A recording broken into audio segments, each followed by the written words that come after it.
Good morning students. आज हम बात करने वाले हैं अपने नए टॉपिक के बारे में, जो कि आपका है मोशन से रिलेटेड टॉपिक।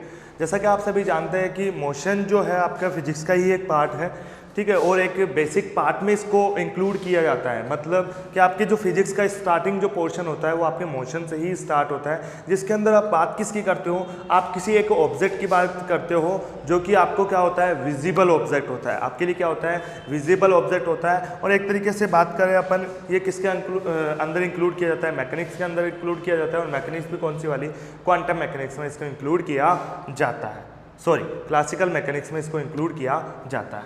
अब अपन बात करते हैं मोशन से रिलेटेड बात, तो अपना चैप्टर स्टार्ट करने की कोशिश करते हैं मोशन। देखिएगा, मोशन को स्टार्ट करने से पहले हम किसी ऑब्जेक्ट की बात करते हैं, किसी ऑब्जेक्ट को देखने की कोशिश करेंगे कि इस ऑब्जेक्ट का क्या कुछ हो सकता है या क्या कुछ हम पढ़ने वाले हैं इसके बारे में, तो वो देखने की कोशिश कीजिएगा। इसे ये कोई ऑब्जेक्ट हो गया आपका,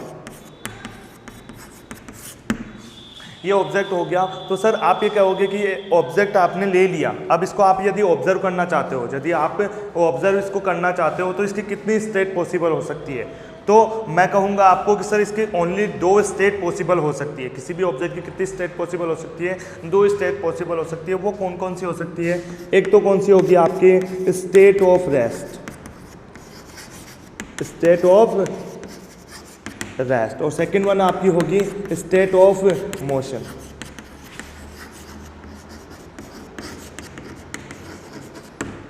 ठीक है, स्टेट ऑफ रेस्ट और स्टेट ऑफ मोशन। अब आप ये कहोगे कि सर जब ऑब्जेक्ट स्टेट ऑफ रेस्ट में रहेगा तो हम कैसे पहचान पाएंगे कि ये रेस्ट में है, और कैसे पहचान पाएंगे ये स्टेट ऑफ मोशन में है। जैसा कि आप नॉर्मली जब जानते हैं कि कोई पर्सन है, यदि वो बेड के ऊपर लेटा हुआ है, कोई पर्सन है, ठीक है, आपका फ्रेंड है जो बेड के ऊपर लेटा हुआ है, ले डाउन किया हुआ है, तो उसके लिए आप क्या कहोगे, ये एक तरीके से क्या कर रहा है, रेस्ट कर रहा है। रेस्ट का मतलब आप ये भी कहोगे क्या कि वो कोई काम नहीं कर रहा, वो कोई वर्क नहीं कर रहा है, तो आप क्या कहोगे, वो एक तरीके से रेस्ट कर रहा है।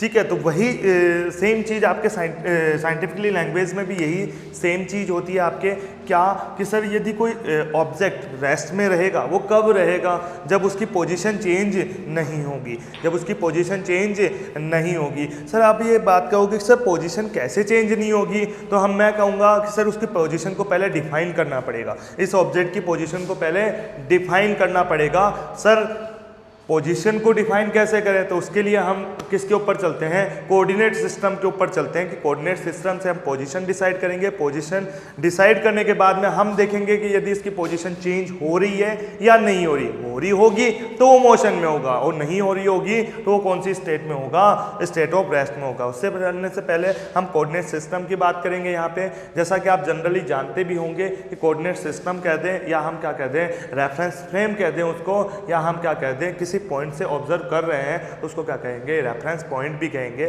तो नॉर्मल हम किसकी बात करना चाहते हैं यहाँ पे, रेफरेंस पॉइंट की बात कर लें, ठीक है, जो कि एक पॉइंट होगा। या अपन पूरे कोऑर्डिनेट सिस्टम की बात करना चाहे तो वो कोऑर्डिनेट सिस्टम भी कह सकते हैं या रेफरेंस फ्रेम भी कह सकते हैं। ये रेफरेंस फ्रेम करता क्या है उसके बारे में देखते हैं। ये जो आपका रेफरेंस फ्रेम जो होता है या उसका जो रेफरेंस पॉइंट होता है, रेफरेंस फ्रेम में ही रेफरेंस पॉइंट होता है। उसका मतलब ये होता है कि जैसे आप इस ऑब्जेक्ट के बारे में ऑब्जर्व करना चाहते हो, मैं हूँ तो इस ऑब्जेक्ट के बारे में मैं ऑब्जर्व करना चाहता हूँ कुछ, कि ये क्या कुछ कर रहा है इसका मैं ऑब्जर्व करना चाहता हूँ। तो मैं यहाँ पे खड़ा हो गया, ठीक है, मैं यहाँ पे खड़ा हो गया और उस ऑब्जेक्ट को देख रहा हूँ। ये ऑब्जेक्ट सर जैसे मूवमेंट करेगा या इधर उधर होगा, ठीक है, तो मैं पहचान जाऊंगा कि सर जैसे इसने क्या किया, ये अपवर्ड डायरेक्शन में जा रहा है, अपवर्ड डायरेक्शन में कुछ उसने मूवमेंट किया। तो मैं यहाँ पे खड़ा, यहाँ पे होके मैं क्या कहूँगा कि सर ये अपवर्ड डायरेक्शन में जा रहा है क्या।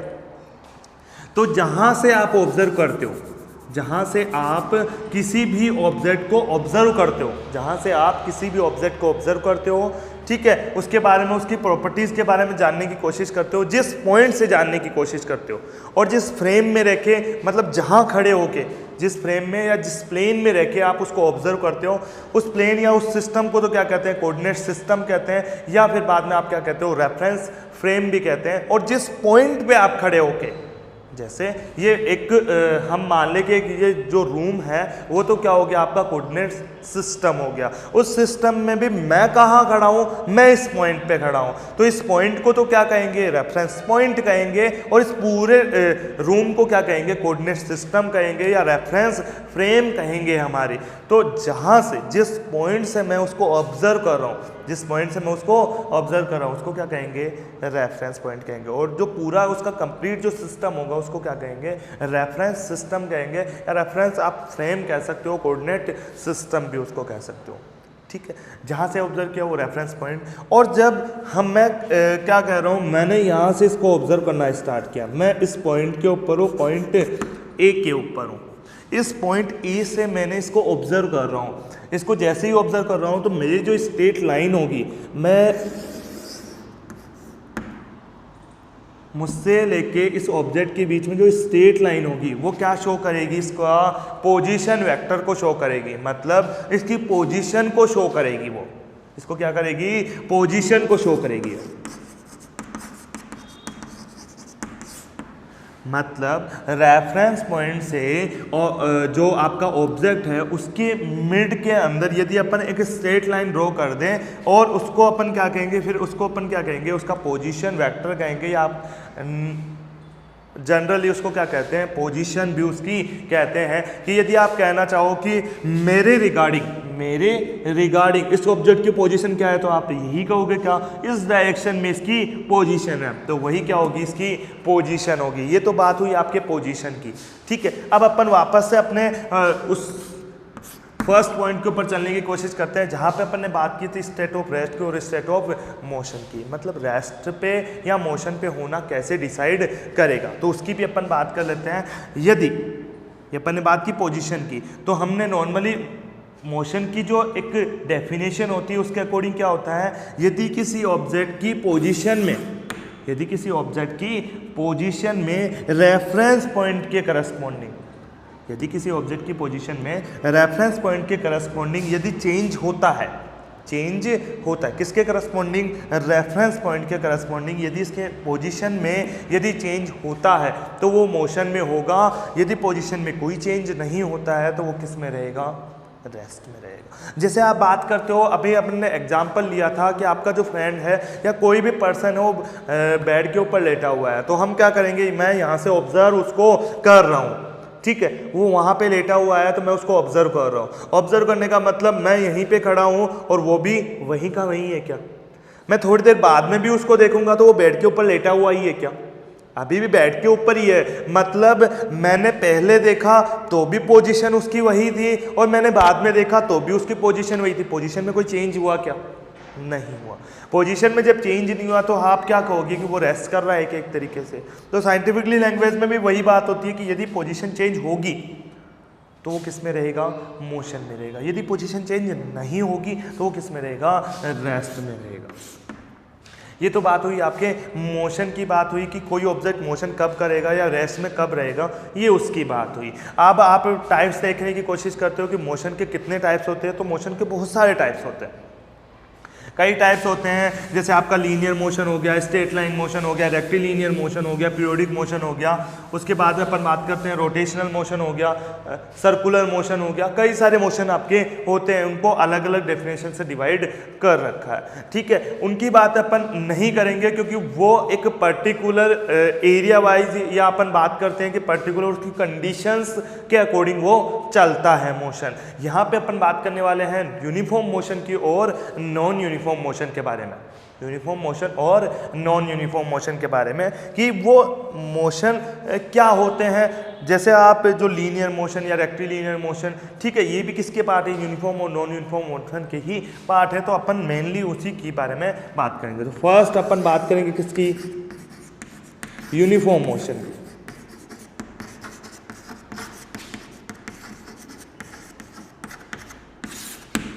यूनिफॉर्म मोशन की डेफिनेशन की अपन बात करना चाहे तो इसकी डेफिनेशन क्या कहती है वो मैं आपको बताता हूँ।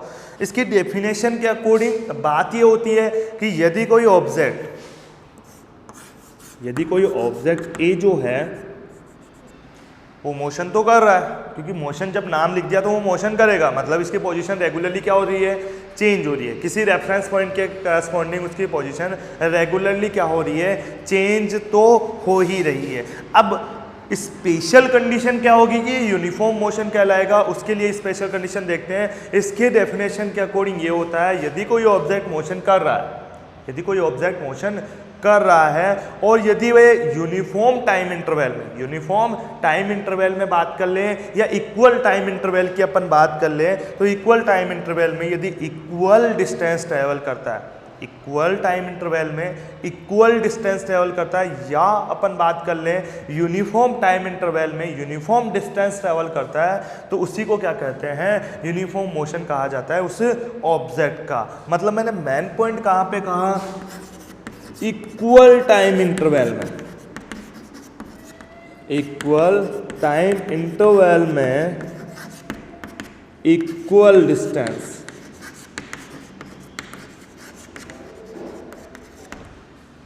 ठीक है। फर्स्ट पॉइंट तो ये कहा, या अपन इसी को दूसरी लैंग्वेज में क्या कह सकते हैं, यूनिफॉर्म टाइम इंटरवल में,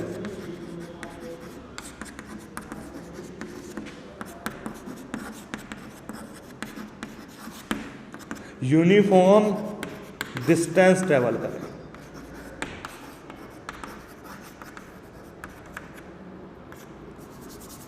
ठीक है। या तो आप क्या कह दो, इक्वल टाइम इंटरवल में इक्वल डिस्टेंस ट्रेवल करेगा, या यूनिफॉर्म टाइम इंटरवल में यूनिफॉर्म डिस्टेंस ट्रेवल वो करेगा, तो वो किस में कहलाएगा, यूनिफॉर्म मोशन में कहलाएगा। अब अपन बात करते हैं कि ये इक्वल टाइम इंटरवल क्या हो गया या यूनिफॉर्म टाइम इंटरवल क्या हो गया, वो अपन देखने की कोशिश करते हैं। उसके बाद में अपन बात करेंगे डिस्टेंस की बात करेंगे, फिर अपन समझेंगे उसको कि कंप्लीटली यूनिफॉर्म मोशन होता क्या है। देखिए, अब हमने माना कि ये ऑब्जेक्ट है ए, ये ऑब्जेक्ट ए है, माना कि इसने कितनी t is equal to 5 second तक इसने ट्रैवल किया, मतलब उसने 5 सेकेंड तक उसने डिस्टेंस ट्रैवल किया, उसने मोशन किया, उसने 5 सेकेंड तक क्या किया, मोशन किया। अब उस मोशन को हम कंसिडर करेंगे कि ये यूनिफॉर्म होगा या नॉन यूनिफॉर्म होगा, उसकी बात अपन करेंगे। तो इन्होंने क्या किया,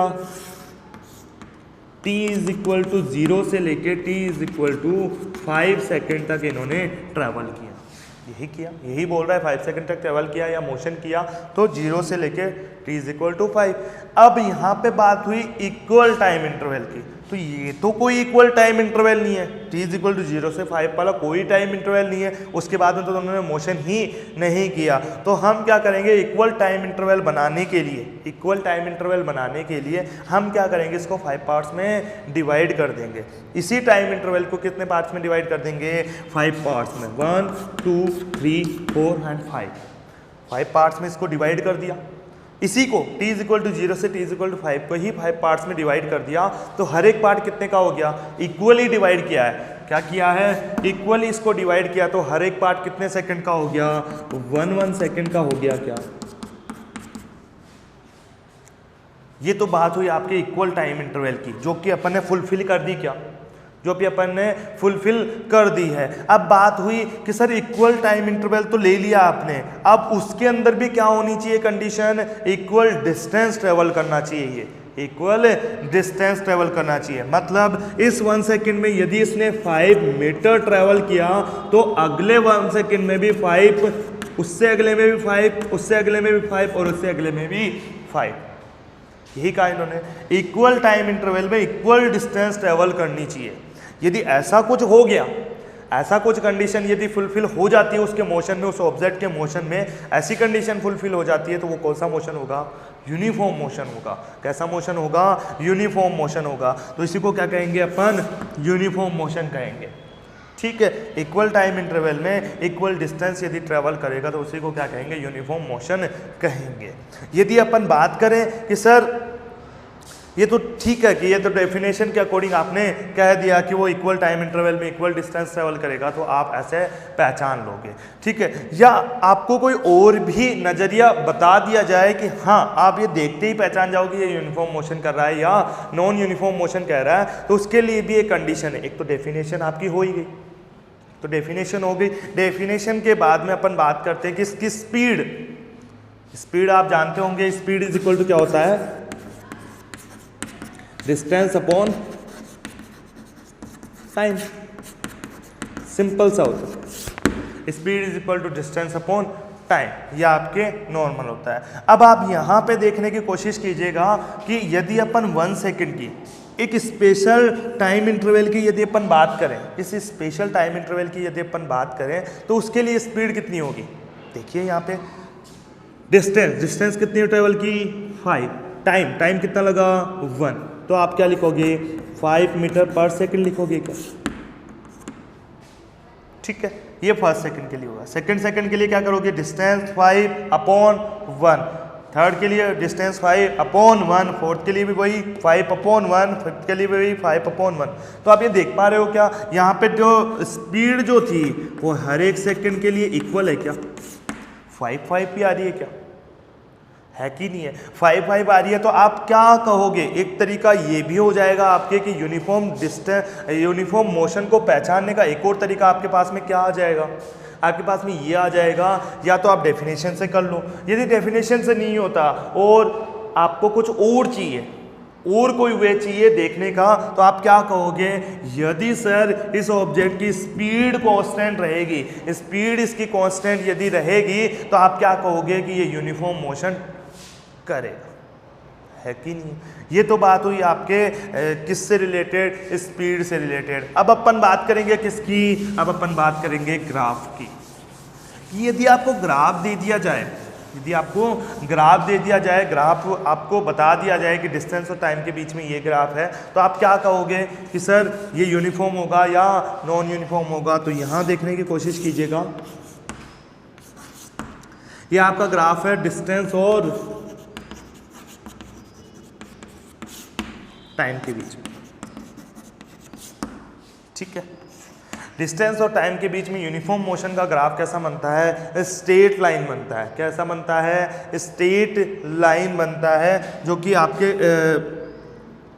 जो आपकी एक्स एक्सिस जो होती है, या जो डिस्टेंस वाली जो एक्सिस होती है उससे कितने डिग्री एंगल पे होती है, 45 डिग्री एंगल पे होती है। कितने एंगल पे होती है, 45 डिग्री एंगल पे होती है, ठीक है। तो आपके ऐसा कुछ उसमें स्ट्रेट लाइन आता है। तो ये ऑब्जेक्ट यदि ऐसा मोशन करेगा तो उसको कैसा मोशन कहेंगे हम, यूनिफॉर्म मोशन इसको कहेंगे, है कि नहीं, यूनिफॉर्म मोशन कहेंगे। ऐसा नहीं है कि मैंने इसको ओरिजिन से पास कराया तो ये हमेशा की हमेशा ऐसा ही ग्राफ आना चाहिए कि वो ओरिजिन से ही पास हो, ऐसा कोई ज़रूरी नहीं है। अब ज़रूरी क्या है कि वो एक्स एक्सिस से कितने एंगल पे रहेगी, 45 डिग्री एंगल पे ही रहेगी। वो चाहे आपकी यूं भी हो सकती है और यूं भी हो सकती है। यूं होगी तो आपके 45 डिग्री एंगल यहाँ बनेगा, यूं होगी तो आपके 45 डिग्री एंगल यहाँ बनेगा। आई बात समझ में।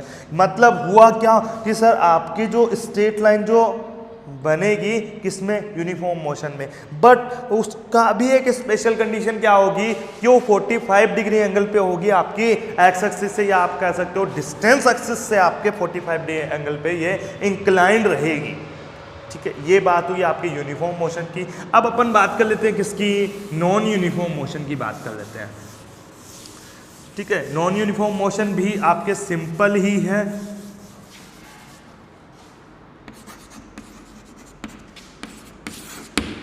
नॉन यूनिफॉर्म मोशन में आपने क्या देखा कि इक्वल टाइम इंटरवल में इक्वल डिस्टेंस ट्रेवल करेगा तो वो यूनिफॉर्म मोशन हो जाएगा। या अपन बात कर लें दूसरी कि यूनिफॉर्म टाइम इंटरवल में यूनिफॉर्म डिस्टेंस ट्रेवल करेगा तो उसी को क्या कहेंगे, यूनिफॉर्म मोशन कहेंगे। अब नॉन यूनिफॉर्म ऐसा क्या है कि नॉन यूनिफॉर्म को कैसा, तो बहुत ही सिंपल सा है। वहाँ पे क्या था, इक्वल टाइम इंटरवल, ठीक है, उसमें थी इक्वल डिस्टेंस ट्रेवल करता है, बट यहां पे क्या हो जाएगा, अनइक्वल डिस्टेंस ट्रेवल वहां पे करेगी। या अपन नेक्स्ट में इसी को अपन दूसरे वे में लिखे तो यूनिफॉर्म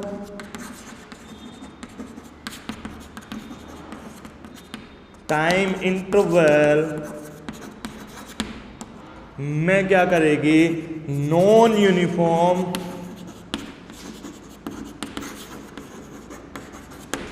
डिस्टेंस वो ट्रेवल